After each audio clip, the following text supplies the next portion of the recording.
Ladies and gentlemen, hey, hi, how you doing? Welcome back to the channel. Thank you so much for stopping by. We actually ended up getting not one, but two different updates today for Black Ops 6. Of course, the very first update initially just featured the launch of Nuketown and then also some double XP. And while that event is going on and that's all there, we also got an additional patch just shortly after, of course, natural COD timing. 10-15 minutes after I uploaded our first update coverage video today, they ended up dropping even more notes, and this time around they actually fixed a bunch of super significant issues that have been going on. They also patched some pretty cheesy stuff going on in game as well, so lots to dive into with our brand new November 1st update patch notes. So as we do go through all the details here, quick reminder, if you are new to the channel right now, just over 50% of viewers watching are not subbed. So if that's you and you want to guarantee that every single day you are in the know for news, updates, patch notes, meta breakdowns, this is the best place to be. So feel free to hit that subscribe button, turn on those post notifications, and if you enjoy the video, a like rating is always seriously appreciated as well. But as far as this Friday update goes, initially we got some global updates. This is going to impact multiplayer and zombies alike, and with this they say they address an issue where some players encounter a black screen when loading into a public or private match for both multiplayer and zombies. This is a huge one. This black screen issue has been a major problem for the past couple of days on console and PC. So you'd load into a match and you just wouldn't be able to see anything. You could hear everything going on. You could get taken out. You could select a class. You could do all that, but you couldn't actually see anything. You had no actual screen input. There was just audio and actual controller or keyboard and mouse input. So in order to fix it, you had to restart your whole game. Super obnoxious bug, but they say here they have fully fixed that, so that's great news there. Another big one here, specifically for PC, resolved an issue in trying to select the DLSS or DLAA in the upscaling options. So many comments about this the past couple of days, as well as people saying, hey, I'm trying to use DLSS, but it keeps automatically changing, it keeps breaking everything, the game's not running as intended when I put these settings on. So they have gone through, they've resolved that as well, which is great to see. They also resolved an issue with the unlock notification for Diamond Mastery badges. Truly, I think what's going on here is they also ended up updating, as we covered in my first video today, behind the scenes, the actual Diamond challenge. Before yesterday afternoon, with a secret update that went out, you were able to get Diamond just by getting kills in a game, and it didn't have to actually be 3 kill streaks. So that was likely an issue that was tied to the actual unlock challenge, and then it wasn't popping up correctly because the challenge wasn't working correctly. So we covered that secret change in the first video today, but of course now they actually fully go through and list it in the patch notes, and that's sort of the deal sometimes, you know. We might see no updates in a day, we might see some secret updates one day, we might see multiple updates the next. Obviously though, whenever there are changes and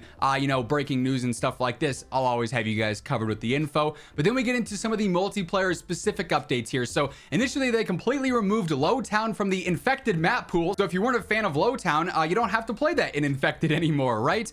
For modes, they added infected to private match, so if you want to mess around in a private match and you can get enough friends to play infected, you can now do so. Fun stuff there. They resolved an issue in free-for-all where scoring was based on total score rather than the number of elimination points, so just fixing that. Resolved an issue in search and destroy where players could slide too far while defusing or planting the bombs, so you won't run into that issue anymore. If you're trying to quickly slide in and try and defuse that, you'd keep on going, and then, you know, if you were on the edge of a map or something, it might cause some issues, right? Another big update here for sure for weapons. They resolved an issue with the slug attachment on shotguns dealing incorrect damage. So if you were unaware, essentially with the slugs, there was a bug going on where if you equipped the slugs on a shotgun, so long as you were within about 12 meters or so, I believe it was, and you hip fired, as long as the enemies were in your crosshair radius, it was always 100% accurate. Like, it quite literally was aimbot straight up if you were within 12 meters and using the slugs. So obviously crazy broken setup that was wildly overpowered for those specific situations, but they have gone through, they have nerfed that, so slugs are no longer going to have that aimbot effect or be crazy broken. You'll still be able to use them, you know, all the same as intended as a slug round, but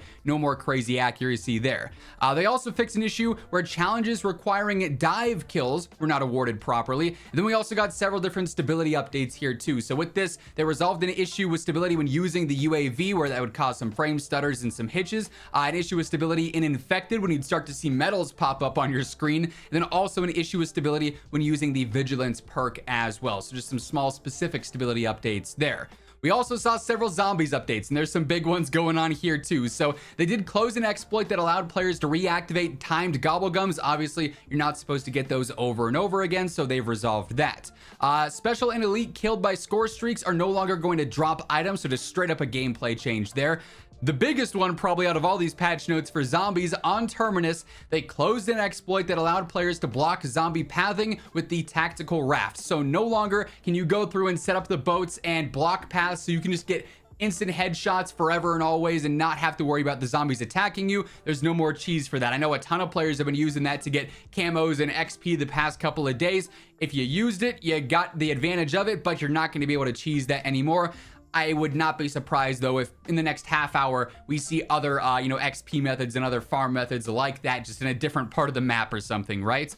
On Liberty Falls, they resolved an issue that prevented score streaks from being used after completing the main quest, so that would be a bit of a bummer. You complete the quest and then you just can't use your streaks, right? But that's fixed now. It resolved an issue that would leave the player in spectator mode when dying after completing the main quest, so you just have to stop playing at that point. So nice to see the main quest is no longer going to ruin your gameplay in zombies there. And then for stability here as well, resolved an issue with stability when changing field upgrades, just straight up. Then again, they also added various server-side stability fixes. Even though the last update up on the 29th ended up doing some stability updates across the board for multiplayer and zombies, there were still a lot of issues specifically coming out of zombies gameplay with stability crashing, and then also just insane stuttering at random points in gameplay too. They also adjusted the round UI limit from 999 from 256. So if you're going absolutely crazy, you're not going to have an issue there with the round UI messing up there any longer. But definitely some interesting patch notes here, resolving some pretty broken things, and then also fixing some pretty major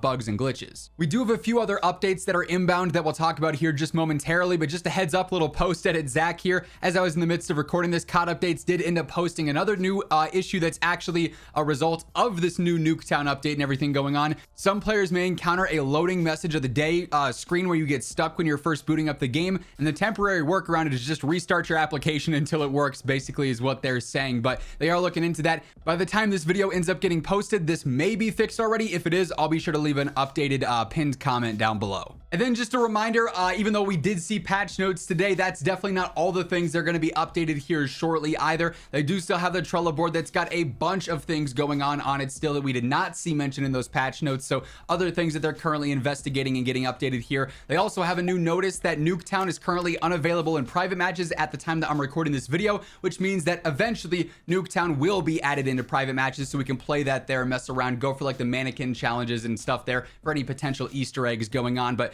other than that, yeah, we still have the same main issues that we've covered the past couple of days here on the Trello board, ranging from super niche specific glitches to just straight up your loadouts not working as intended and you getting the wrong attachments. So as we see new updates drop, whether it's one in a day, two in a day, whatever the case is, new reveals, anything like that going on with Black Ops 6 or Warzone, this is the best place to be to stay up to date with all of it. So feel free to hit that subscribe button, turn on those post notifications, and if you enjoyed this video, a like rating on your way out would be seriously appreciated. But once again, thank you so much for tuning in, and until next time, take it easy, have an awesome rest of your day, and I'll catch you later.